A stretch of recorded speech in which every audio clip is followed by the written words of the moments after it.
बोलते नहीं कि बचपन में कोई फौज रहती थी तो बच्चों से उठवा के दोनों हाथ दोनों पैर पकड़वा के यहाँ क्लास में बैठा दिए थे, जबकि पढ़ने नहीं आए थे। बस ये कहेंगे कि आजकल मैं लोगों को जिंदगी का पाठ पढ़ा रहा हूँ, आजकल मैं लोगों को जिंदगी का पाठ पढ़ा रहा हूँ, तेज तूफान में दिए जलाना सिखा रहा हूँ। आजकल मैं लोगों को जिंदगी का पाठ पढ़ा रहा हूँ, तेज तूफान में दिए जलाना सिखा रहा हूँ। कह दो समंदरों से रखे गुरूर अपना साहिलों पर, कह दो समंदरों से रखे गुरूर अपना साहिलों पर, आसमां कैसे सर झुकाते हैं, ऐसा खुद को बना रहा हूँ, ऐसा खुद को बना रहा हूँ।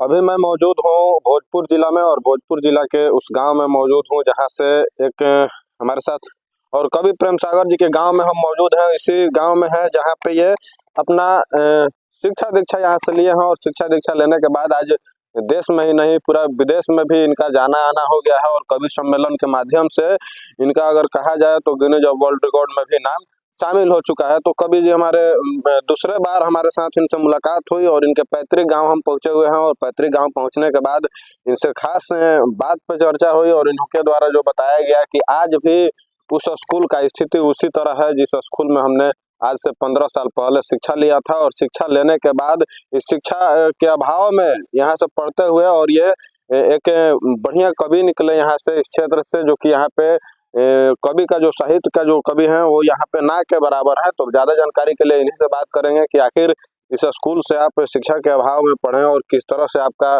जो वर्ल्ड रिकॉर्ड में नाम शामिल हुआ वो कैसे हुआ। स्वागत है कवि जी आपका। सबसे पहले आपके चैनल का, आपके जितने भी कोर टीम है उन सबका बहुत बहुत आभार जिन्होंने हमारा साक्षात्कार लेने के लिए अपना बहुमूल्य समय दिया।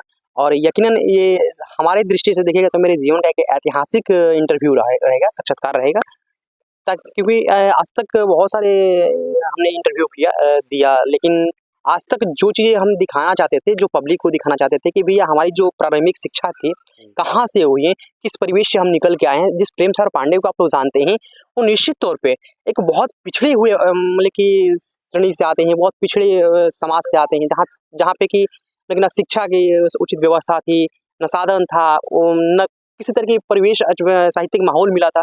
लेकिन वहाँ से यहाँ तक जो सफर था निश्चित तौर पे बहुत ही मुश्किल था। जहाँ पे इस हमारे पीछे आप देख रहे होंगे स्कूल का नाम हम आपको बता दे रहे हैं, आदर्श विद्या मंदिर। यह स्कूल का नाम है, ग्राम भीमपट्टी भोजपुर बिहार, वर्ग नर्सरी से 8वीं क्लास तक। ये प्राइवेट स्कूल है और प्राइवेट स्कूल इस स्थिति में है आज के समय में, आज शिक्षा के इस दौर में भी आज ये प्राइवेट स्कूल अपने इस स्थिति में है। और इससे 15 साल पहले जब कवि जी यहाँ पे पढ़ते होंगे तो इनका ये कहना था कि आप हमारे स्कूल पे आइए भैया, जिस स्कूल में हम शिक्षा अपना ग्रहण किए हैं और शिक्षा ग्रहण करने के बाद साहित्य में हम गए। साहित्य में जाने के बाद हमने देश में ही नहीं विदेश में भी अपना इस हिंदुस्तान का और बिहार का झंडा गाड़ के आए हैं। तो यहाँ पे लाने का आपका मुख्य मकसद क्या रहा है? यहाँ पे मुख्य मकसद हमारा यही था कि देखिए लोग बोलते हैं शिक्षा के अभाव, शिक्षा के अभाव। निश्चित तौर पे अगर आपके अंदर लगनशीलता रही, अगर कर्तव्य निष्ठता रही, तो आप जहाँ पे जाना चाहते हैं वहाँ पे जा सकते हैं।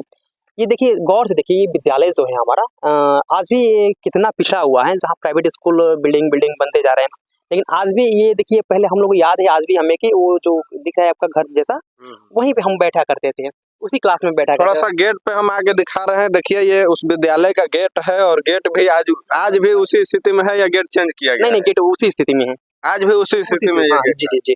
और वही विद्यालय, वही जो कमरा जैसा दिख रहा है आपका, वो जो कमरा जैसा दिख रहा है उसी में हम बैठा करते थे।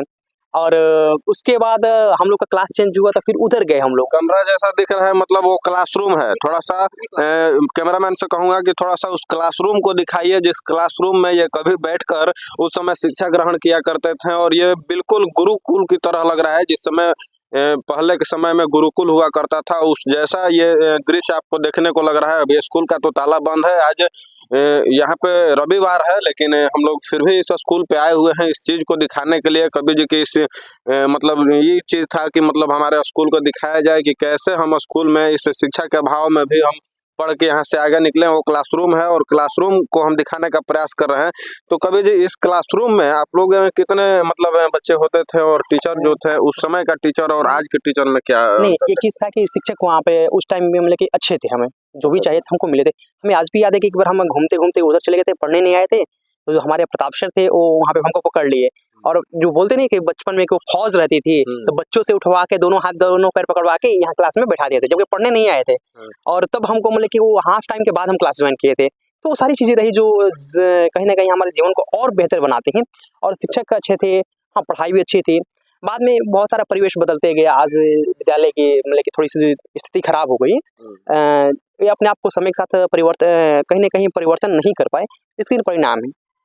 ये जो स्कूल की जो आपकी है ये चारदीवारी जो हम दिख रहे हैं, ये चारदीवारी मतलब कहें तो कुश से जो बनाया गया है, कुश से चारदीवारी बनाकर और ये स्कूल चलाया जा रहा है। इस स्कूल की स्थिति अगर देखा जाए तो उस समय में और अब में क्या बदलाव हुआ है? कुछ नहीं, जैसा पहले था आज भी वही स्थिति है। और सुरक्षा की दृष्टि से आप लोग देख सकते हैं कि इसमें क्या सुरक्षा हम लोग दे पाए, क्या हो पाया है। तो निश्चित तौर पे ये सुरक्षा की दृष्टि से बहुत खराब कंडीशन में, और पहले भी ऐसा ही हुआ करता था। लगभग 1.5 दशक पार होने के बाद भी आज भी वो स्कूल जो है उसी स्थिति में है। और ये कवि जी का कहना है कि उस समय बच्चों का फौज हुआ करता था और जब हम लोग स्कूल नहीं आते थे तो सर लोग क्या करते थे, वो अपने फौज भेजते थे, और एक बच्चा 2 बच्चे हाथ और 2 बच्चे पैर और बीच में 2 बच्चे उठा के स्कूल में लाके पटक देते थे। उसके बाद जो सर का होता था कुटाई, वो जारी रहता था। इतना मोटा-मोटा विकेट होता था, बड़े मार मारे हैं। भाई कुर्सी पे हाथ रख के उसे डस्टर से मारे हैं, ऐसा मार खाए हैं। मतलब पहले का गुरुजी और आज का गुरुजी में क्या अंतर आप देख रहे हैं? 1.5 दशक पार हो नहीं, चुका है। पहले के गुरुजी जो थे वो बच्चों के प्रति समर्पित रहते थे। आज जो गुरुजी हैं वो पैसों के प्रति समर्पित हैं, बस फ़र्क इतना ही है। और शिक्षा कितना मतलब आगे बढ़ चुका है? 1.5 दशक पहले क्या शिक्षा थी और आज की शिक्षा जो है हाँ, वो कितना है? तकनीकी स्तर से देखा जाए तो आज का ज़माना थोड़ा अलग हो गया। पहले बच्चों के कैरेक्टर पे ध्यान दिया जाता था, उनका चरित्र का निर्माण किया जाता था, उनके व्यक्तित्व का निर्माण किया जाता था। अब व्यक्तित्व चरित्र से मतलब नहीं है, बस उनको टेक्नोलॉजी से मतलब है, पैसे से मतलब है। सारे विद्यालय और जो भी विद्यालय या फिर कहा जाए तो शिक्षक लोगों का जो भी था यही चीज़ था। मतलब गुरुजी आज भी वही है, आज भी गुरुजी वही हैं, बच्चे भी वही हैं, लेकिन बस थोड़ा-सा टेक्निकल चीज़ बदल गया है। और पहले गुरुजी तो जो थे, वो बच्चे के भविष्य पे ध्यान देते थे और आज के गुरुजी जो हैं, वो पैसे पे ज़्यादा पैसे पे ध्यान। सही बात है। सारे स्कूल के मतलब देखा जाए तो फंडामेंटल्स जो डिमांड्स है वो केवल पैसा है, बस पैसा।